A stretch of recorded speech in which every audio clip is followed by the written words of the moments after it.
Hello दोस्तों, स्वागत है आपका हमारे यूट्यूब चैनल में। आज से हम लोग शुरू करने जा रहे हैं 11 क्लास की हिंदी बुक, जिसका नाम है दिगंत भागवन।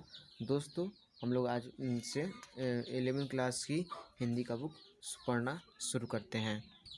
दोस्तों, पाठ शुरू करने से पहले हम लोग सबसे पहले सिलेबस के बारे में देख लेते हैं। हिंदी के सिलेबस के बारे में यहाँ पे अनुक्रमणिका में लिखा हुआ है गद्य खंड और काव्य खंड हम लोग को पढ़ना है।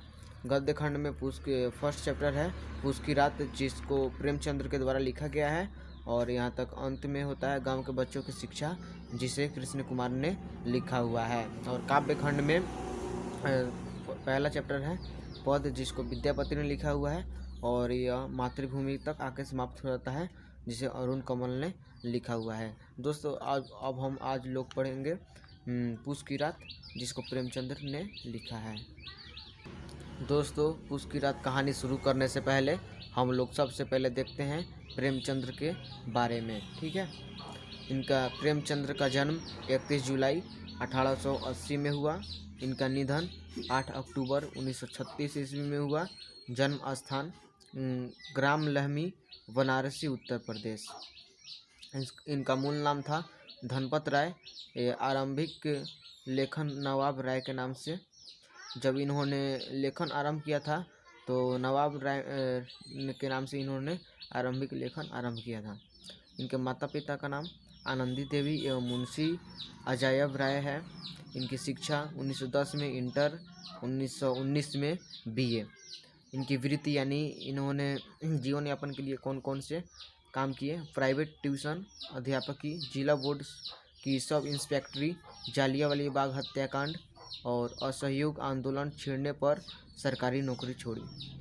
संपादन मर्यादा, माधुरी, जागरण, हंस। और इनकी प्रमुख कृतियाँ हैं सेवा सदन, प्रेमासरण, रंगभूमि, कायाकल्प, निर्मला, गबन, कर्मभूमि, गोदान आदि। मौलिक उपन्यास लगभग 300 कहानियाँ, मानसरोवर, 8 खंड, अनेक निबंध, लेख, टिप्पणियाँ आदि विविध प्रसंग 3 खंड में संकलित हैं। अनेक अनुवाद हैं। हिंदी के महान कथाकार प्रेमचंद अब विश्व साहित्य की विभूति बन चुके हैं। भारतीय स्वाधीनता के बाद समय के गुजरने के साथ साथ उनकी प्रसिद्धि देश काल की सीमाओं का अतिक्रमण करती हुई वैश्विक रूप ग्रहण कर चुकी है। प्रेमचंद बहुत गहरे और विशिष्ट रूप में भारतीय नवजागरण एवं राष्ट्रीय आंदोलन की उपज और अभिव्यक्ति थे। राजनीतिक स्वाधीनता की परिणतियों शेष हैं और नवजागरण की समग्र चेतना का प्रसार अभी बाकी है। राजनीति के साथ साथ समाज, संस्कृति, राष्ट्रीयता और मानववाद के पैमाने पर अनेक तरह के रचनात्मक परिवर्तन प्रकट और प्रच्छन्न रूप में अभी जारी है। और जब तक यह प्रक्रिया चल रही है, प्रेमचंद और उनका साहित्य हमारे लोकतंत्र के भविष्य के साथ भी प्रासंगिक और अर्थपूर्ण रीति से जुड़े हुए हैं। हमारा लोकतंत्र अपनी सफलता और सिद्धि के लिए उनके साहित्य को अपनी प्रेरणा, कसौटी और पैमाने के रूप में ग्रहण कर सकता है। बदले हुए और बदलते हुए समय की चेतना के साथ उनका साहित्य हमारे लोकतंत्र के लिए भी एक अनिवार्य पाठ है। प्रेमचंद्र ने हिंदी कथा साहित्य को मनोरंजन के स्तर से ऊपर उठाकर जीवन के सार्थक रूपों में जोड़ने का काम किया था। उस युग के जीवन समाज की समस्याओं, पराधीनता, जमींदारों, महाजनों और सरकारी अमलों द्वारा किसानों के शोषण, निर्धनता, अशिक्षा, अंधविश्वास, दहेज की कुप्रथा, स्त्रियों की पराधीनता, वैध विवाह, बाल विवाह, विधवा समस्या, सांप्रदायिक वैमनस्य, जातिभेद, अस्पृश्यता को अनगिनत मध्यवर्गीय उठाए। इन सारी परिस्थितियाँ और समस्याओं ने उन्हें कथा रचने के लिए प्रेरित किया। उन्होंने अधीरता और बेचैनी से इन समस्याओं और जीवन के विविध पहलुओं को अपने साहित्य में चित्रित किया था। ये समस्याएं विविध रूपों में आज भी हमारे साथ है, इसलिए प्रेमचंद्र आज भी उतने ही प्रासंगिक है। प्रेमचंद्र का साहित्य हमारे जातीय और सामाजिक जीवन का दर्पण है।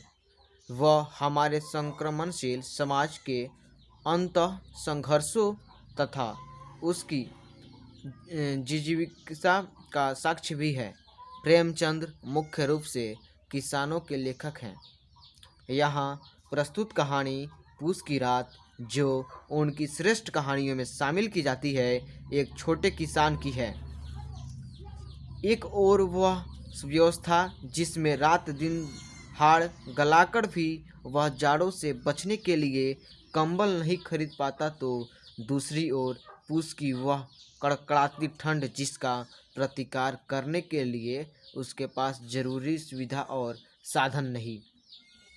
इस तरह प्रकृति और मानवकृत व्यवस्था के बीच निहित था हल्कुपूस की ठिठुरती रात में खेत की रखवाली करने के लिए खेत की मड़ैये में जबड़ा के साथ अपनी रात गुजारता है। ठंड से बचने के लिए उसके पास मुख्य जानवर उसका कुत्ता जबड़ा है, जिसे अपनी देह से लगाकर वह ठंड का प्रतिकार करता है। पर यह प्रतिकार अपनी परिणतियों में क्या सचमुच प्रतिकार सिद्ध हो पाता है? नीलगाय रात में उसकी फसल चर जाती है। प्रेमचंद्र ने विशाल फलक पर इस कहानी की रचना की है। यहाँ पे एक प्रेमचंद्र और उनका युग डॉक्टर रामविलास शर्मा के द्वारा एक कहा गया उनके प्रेमचंद्र के बारे में एक शब्द है। उनकी काफ़ी कहानियाँ ऐसी हैं जिनमें ग्रामीण कथाओं का रस और उनकी शैली अपनाई गई है। आमतौर से उनकी कहानियों में जो एक ठेठपन है, पाठक के हृदय में उनकी अपनी बात को सीधे उतार देने की जो ताकत है, उन्होंने हिंदुस्तान के अक्षय ग्रामीण कथा भंडार से सीखी है।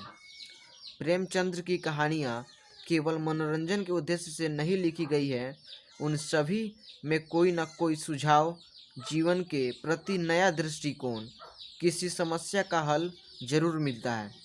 यह उनकी खूबी है कि सारी बात वह ऐसा चित्र खींचकर कहते हैं कि कहानी में उपदेशकों का रूखापन नहीं आ पाता।